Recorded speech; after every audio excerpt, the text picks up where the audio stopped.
सिंध में खोड़ सारा अहिड़ा मौज़ू आहिनि जिन खे टच करणु लाज़मी आहे ऐं इहो हक़नि जो जॾहिं मसइलो हुजे थो त आवाज़ असांजो औरतुनि जो आवाज़ दॿिजी वेंदो आहे। सिंध में औरतुनि जा विरासती हक़ आहिनि त सही पर मिलंदा न आहिनि, पर कानून इन हवाले सां छा चई रहियो आहे?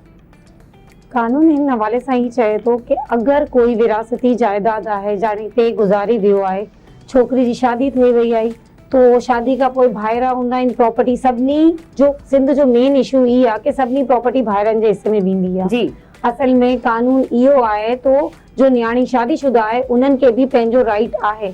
अगरि भाउ के 2 हिस्सा आहिनि जायदाद जा तो भेण जो आकड़ो शेयर लाज़मी आहे, मगर इते सिंध जे अंदर बल्कि पूरे पाकिस्तान में भी इशू सेम आ कि विरासत में हिस्सो कोन था ॾियनि, भाइरनि हूंदा था, चाचा मामा रिश्तेदार।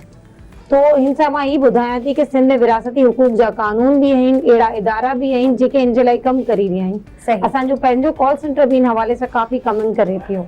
बिल्कुलु, ऐं तव्हांजो कॉल सेंटर जो जेको इदारो आहे उन इदारे जे हवाले सां असीं ज़रूर मालूमात वठंदासीं। मैडम खां मुबशिर तव्हां कोई सवाल कयो? बिल्कुलु ये आहे, यकीनन मैडम अवां सां असां अॼु गुफ़्तगू जो सिलसिलो जारी रखंदासीं ताकि असां जेके माइरूं असां जूं भेनरूं उन्हनि ताईं इहा सुख्या पहुची सघे या रहनुमाई पहुची सघे ताकि हू हिन प्रोग्राम खां पोइ अहिड़ा इशूज़ जेकॾहिं फेस करे रहियूं आहिनि त उन्हनि खे हिन प्रोग्राम मां का सुठी ताक़ीद मिली सघे।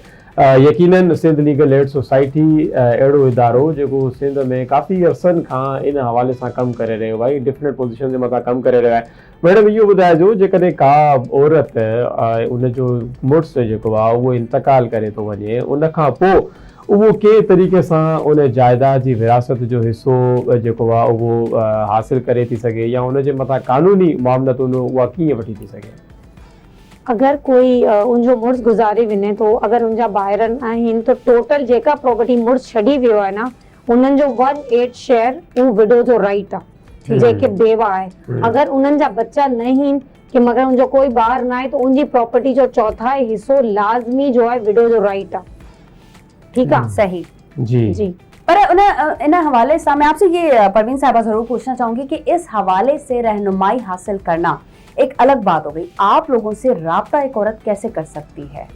जी, हम लोगों से राब्ता इस तरीके से कर सकती है कि हमारा कॉल सेंटर का जो नंबर है 0800-70806 पे सुबह 9 से रात 12 बजे तक वो कॉल करके फ्री लीगल एडवाइस ले सकते हैं। किसी को अगर कोई भी इशू है या कोई भी मसला है तो इस हवाले से वो हमें कॉल कर सकते हैं।